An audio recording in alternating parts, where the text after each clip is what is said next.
जय हिंद दोस्तों, आप सभी का स्वागत है आपके अपने YouTube चैनल टेक्निकल विद आलोक में। दोस्तों, ये हम लोगों का 500 इंपॉर्टेंट क्वेश्चन का सीरीज चल रहा है जो फिटर थ्योरी सेकेंड ईयर के लिए। ये आपका पार्ट 7 है। इसके पहले हम 1 से 6 तक के पार्ट को डिस्कस कर चुके हैं। प्लीज़ आप एक बार वीडियो जाकर जरूर देखें। आपका अगला प्रश्न है 151 नंबर का, तांबा और इसकी मिश्र धातु के लिए किस लैपिंग व्हीकल का उपयोग किया जाता है? ऑप्शन ए वनस्पति तेल, ऑप्शन बी मशीन तेल, ऑप्शन सी घुलनशील तेल, ऑप्शन डी पेट्रोलियम जेली। जो इसका राइट आंसर होगा आपका ऑप्शन सी घुलनशील तेल। अगला प्रश्न आपका है, लैपिंग टूल का उद्देश्य क्या है? चित्र में दिखाया गया लैपिंग टूल, इसका आपसे उद्देश्य पूछा जा रहा है। ऑप्शन ए बाहरी सतह के लिए लैपिंग टूल, ऑप्शन बी आंतरिक सतह के लिए लैपिंग टूल, ऑप्शन सी बाहरी बेलनाकार सतह के लिए लैपिंग टूल, ऑप्शन डी आंतरिक बेलनाकार सतह के लिए लैपिंग टूल। जो इसका राइट आंसर होगा आपका ऑप्शन सी बाहरी बेलनाकार सतह के लिए लैपिंग टूल। आपका अगला प्रश्न है, ऊष्मा उपचार में वह तापमान क्या है जो स्ट्रक्चर को ऑस्टेनाइट में 723 डिग्री के बाद बदलता है? Option A lower critical temperature, option B upper critical temperature, option C melting temperature, option D critical temperature. जो इसका राइट आंसर होगा आपका option A lower critical temperature. अगला प्रश्न है आपका, यदि गर्म स्टील को धीरे धीरे ठंडा किया जाता है तो पुरानी संरचना को बनाए रखा जाता है और इसमें बारीक ग्रेन्स होंगे जो इसे आसानी से मशीन करने योग्य बना देता है। किससे होता है ये आपका? Option A annealing, option B hardening, option C tempering, option D normalising. जो इसका राइट आंसर होगा आपका ऑप्शन ए एनीलिंग। दोस्तों, हार्डनिंग से हम क्या करते हैं? वर्कपीस की हार्डनेस में महत्वपूर्ण वृद्धि करना हार्डनिंग होता है। आपका अगला प्रश्न है, एक नई संरचना बनाने के लिए तेजी से ठंडा होने वाले गर्म स्टील का नाम क्या है? Option A ferrite, option B austenite, option C martensite साइट, ऑप्शन डी पियरलाइट। जो इसका राइट आंसर होगा आपका ऑप्शन सी मार्टेसाइट। आपका अगला प्रश्न है, काटने की क्षमता को जोड़ने और स्टील पर घिसने की प्रतिरोध उत्पन्न करने की प्रक्रिया क्या है? Option A tempering, option B annealing, option C normalising, option D hardening. आपका जो राइट आंसर होगा ऑप्शन डी हार्डनिंग। ये आपका काटने की क्षमता को बढ़ाता है और स्टील पर घिसने का प्रतिरोध करता है। क्या? हार्डनिंग। आपका अगला प्रश्न है 157 नंबर का, चरम भंगुरता को दूर करने और स्टील में टफनेस और शॉक रेजिस्टेंस को प्रेरित करने के लिए क्या प्रक्रिया है? ऑप्शन ए आपका tempering, option B annealing, option C normalising, option D hardening. जो इसका राइट आंसर होगा आपका ऑप्शन ए टेम्परिंग। टफनेस और शॉक रेजिस्टेंस को प्रेरित करने के लिए टेम्परिंग होता है। आपका अगला प्रश्न है, स्टील को आवश्यक तापमान तक गर्म करके और उसी तापमान में एक समय के लिए रखने की प्रक्रिया क्या है? Option A soaking, option B heating, option C quenching, option D है आपका हार्डनिंग। जो इसका राइट आंसर होगा ऑप्शन ए सोकिंग। आपका अगला प्रश्न है, ऊष्मा उपचार प्रक्रिया में उपयोग किए जाने वाले ब्राइन सॉल्यूशन पानी, तेल और हवा का उद्देश्य क्या है? Option A soaking, option B quenching, option C heating, option D austenite. जो इसका राइट आंसर होगा आपका ऑप्शन बी क्विंचिंग। अगला प्रश्न है 160 नंबर का, विशेष मिश्र धातु इस्पात के लिए कौन सा क्वेंचिंग मीडिया का उपयोग किया जाता है?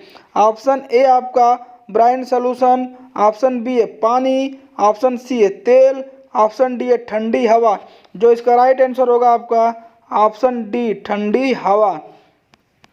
अगला प्रश्न है 161 नंबर का, 400 डिग्री सेल्सियस से नीचे के तापमान पर कठोरीकृत स्टील को पुनः गर्म करके फिर ठंडा करने के लिए किया गया ऊष्मा उपचार प्रक्रिया का नाम क्या है? Option A tempering, option B hardening, option C annealing, option D normalising.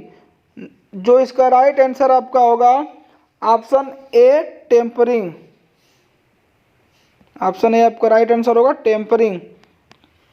अगला प्रश्न आपका है, एनिलिंग का फायदा क्या है? दोस्तों आपसे ये एनिलिंग का फायदा पूछा जा रहा है। ऑप्शन ए आंतरिक तनाव को दूर करने के लिए, ऑप्शन बी काटने की क्षमता जोड़ने के लिए, ऑप्शन सी स्टील की ग्रेन संरचना को परिष्कृत करने के लिए, ऑप्शन डी घिसने के प्रतिरोध को बढ़ाने के लिए। जो इसका राइट आंसर होगा आपका ऑप्शन ए आंतरिक तनाव को दूर करने के लिए। दोस्तों हम आंतरिक तनाव को दूर करने के लिए एनिलिंग क्रिया करते हैं। आपका अगला प्रश्न है, स्टील घटकों के आंतरिक दोषों को दूर करने की प्रक्रिया क्या है? ऑप्शन ए स्टील की एनिलिंग, ऑप्शन बी स्टील की नॉर्मलाइजिंग, ऑप्शन सी कठोरीकृत इस्पात, ऑप्शन डी टेम्परिंग। जो इसका राइट आंसर होगा आपका ऑप्शन बी स्टील की नॉर्मलाइजिंग। स्टील की नॉर्मलाइजिंग करेंगे तो हम आंतरिक दोष को दूर कर पाएंगे। अगला प्रश्न है आपका, रोशना टार्क को संचारित करने के लिए किस कुंजी का उपयोग किया जाता है? ऑप्शन ए सडेल की, ऑप्शन बी वुडरफ की, ऑप्शन सी गिब हेड की, ऑप्शन डी फेदर की। जो इसका राइट आंसर होगा आपका ऑप्शन बी वुडरफ की। आपका अगला प्रश्न है, स्टील के यांत्रिक गुण जैसे स्ट्रेंथ, चिमड़ापन, डक्टिलिटी, दोस्तों यहाँ डक्टिलिटी है, कैसे प्रभावित होते हैं? ऑप्शन ए टेम्परिंग के द्वारा, ऑप्शन बी हार्डनिंग के द्वारा, ऑप्शन सी एनिलिंग के द्वारा, ऑप्शन डी नॉर्मलाइजिंग। जो इसका राइट आंसर होगा ऑप्शन बी हार्डनिंग के द्वारा। अगला प्रश्न है, किस बेयरिंग की ऊष्मीय चालकता थर्मल कंडक्टिविटी कम होती है? Option A nylon, option B Teflon, option C synthetic alloy, option D laminated phenolics. जो इसका राइट आंसर होगा आपका 166 नंबर का ऑप्शन डी लैमिनेटेड फेनोलिक्स। आपका अगला प्रश्न है, बेयरिंग में प्रदान किए गए गहरे ग्रूव्स वाले बाल रेसेस का उद्देश्य क्या है? ऑप्शन ए झटके झेलने के लिए, ऑप्शन बी जनरल लोड ले जाने के लिए, ऑप्शन सी अक्षीय थ्रस्ट का सामना करने के लिए, ऑप्शन डी रेडियल लोड का सामना करने के लिए। जो इसका राइट आंसर होगा आपका ऑप्शन सी अक्षीय थ्रस्ट का सामना करने के लिए। आपका अगला प्रश्न है 168 नंबर का, डबल रोलिंग बेयरिंग का उपयोग क्यों किया जाता है? इसमें आपसे पूछा जा रहा है डबल रोलिंग का बेयरिंग का उपयोग हम क्यों करते हैं? ऑप्शन ए आपका अच्छे भार लेने के लिए, ऑप्शन बी रेडियल लोड लेने के लिए, ऑप्शन सी भारी अच्छी भार लेने के लिए, ऑप्शन डी आपका भारी रेडियल भार लेने के लिए। जो इसका राइट आंसर होगा आपका ऑप्शन डी भारी रेडियल भार लेने के लिए हम डबल रोलिंग बेयरिंग का उपयोग करते हैं। चित्र में दिखाया गया ये आपका वाशर, इसका नाम पूछा जा रहा है आपका।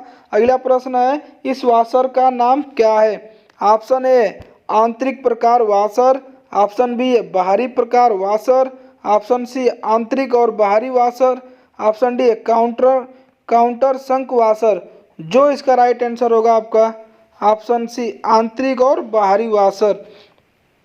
अगला प्रश्न है 171 नंबर का, उच्च तापमान और उच्च भार वहन क्षमता पर कौन सा मिश्र धातु बेयरिंग कार्य कर सकता है? ऑप्शन ए आपका cast iron, option B white metal, option C copper सीसा मिश्र धातु, ऑप्शन डी कैडमियम आधारित मिश्र धातु। जो इसका राइट आंसर होगा आपका ऑप्शन डी कैडमियम आधारित मिश्र धातु। आपका अगला प्रश्न है 172 नंबर का, इस धातु की कोटिंग की विधि क्या है? चित्र में दिखाया गया, इसका आपसे नाम पूछा जा रहा है। Option A cladding, option B sherardizing, option C galvanize, option D आपका इलेक्ट्रिक प्लेटिंग। जो इसका राइट आंसर होगा आपका ऑप्शन डी इलेक्ट्रिक प्लेटिंग। आपका अगला प्रश्न है, लंबे समय तक जंग ना लगने देना और उच्च पॉलिश को बनाए रखने के लिए धातु की सतह को इलेक्ट्रोप्लेटिंग में किस धातु का उपयोग किया जाता है? ऑप्शन ए लीड को सीसा बोलते हैं हम, option B nickel, option C chromium, option D aluminium. जो इसका राइट आंसर होगा आपका ऑप्शन सी क्रोमियम। आपका अगला प्रश्न है, कौन सी धातु संक्षारण प्रतिरोध की रक्षा करती है और कोटिंग पर तापमान भिन्नता के कारण दरार या छीलता नहीं है? ऑप्शन ए जस्ता, ऑप्शन बी निकल, ऑप्शन सी तांबा, ऑप्शन डी क्रोमियम। जो इसका राइट आंसर होगा आपका ऑप्शन ए जस्ता। आपसे अगला प्रश्न है, रासायनिक और खाद्य प्रोसेसिंग में किस संक्षारण प्रतिरोधी धातु का उपयोग किया जाता है? Option A lead, option B तांबा, option C aluminium, option D stainless steel. जो इसका राइट आंसर होगा आपका ऑप्शन डी स्टेनलेस स्टील। दोस्तों अगर वीडियो आपको अच्छी लगे तो लाइक करें